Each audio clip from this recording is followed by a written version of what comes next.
এই বন্ধুরা দেখুন মেলাতে কি সুন্দর হুরুম বাতাসা উঠেছে। সম্পূর্ণ ভিডিওর সাথে থাকুন। আমি এই ছোট্ট মেলাটা আপনাদেরকে পুরোটা ঘুরিয়ে ঘুরিয়ে দেখাবো। তো আমি প্রথমে গেলাম হুরুমাটিতে, এগুলো আমাদের গ্রামে বলে হুরুম আর সাজ বাতাসা। তারপরে গেলাম মিষ্টিহাটিতে। মেলাটা ছোট কিন্তু দেখতে খুব সুন্দর। এখন পর্যন্ত মানুষজন কেউ আসে নাই, মানে লোকজনের সমাগম হয়নি আর কি।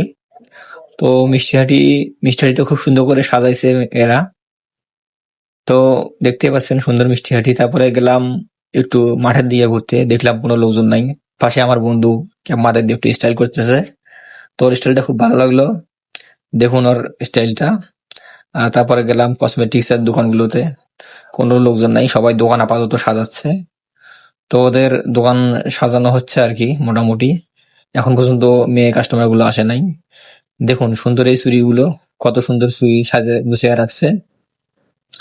তো এই চুড়িগুলো খুব সুন্দর লাগতেছে আর কি। আমাদের দোকানদাররা, ছোট ছোট দোকান দেখা যাচ্ছে দুইজন।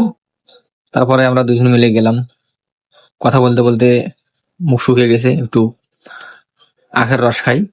তো গেলাম আখের রসের দোকানে, আখ মারাই করে নিয়ে আমরা দুইজনে 2 গ্লাস রস খাইলাম। এই ছিল আজকের ভিডিও, এই ছিল সংক্ষিপ্ত মেলা। এই ছোট মেলা ভিডিওটি দেখার জন্য আপনাদের সবাইকে ধন্যবাদ। সাথে 1 গ্লাস রস খাই আমি আমার ভিডিও শেষ করছি। আল্লাহ হাফেজ।